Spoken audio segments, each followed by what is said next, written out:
अस्सलाम वालेकुम नाज़रीन, SS न्यूज़ सगत मां नाहिरा अब्बासी सब खां पहिरियां हलंदासीं हेडलाइंस की तरफ़।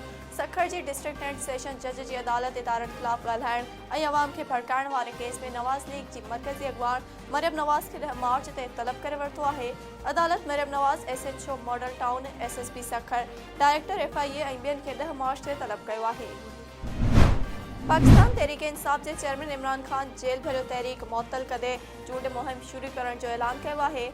ट्विटर ते पंहिंजे बयान में इमरान खान चूंडनि बाबति सुप्रीम कोर्ट के फैसले की आजियां कदे चयो त आइन की बालादस्ती सुप्रीम कोर्ट की जिम्मेवारी हुई, अदालत पंहिंजो किरदार निभायो है।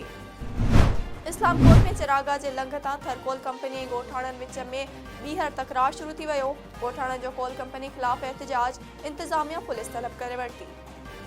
नाज़रीन, ही हिन वक़्त ताईं जो हेडलाइंस। वधीक ख़बरुनि ऐं अपडेट्स जे लाइ ॾिसंदा रहो SS न्यूज़।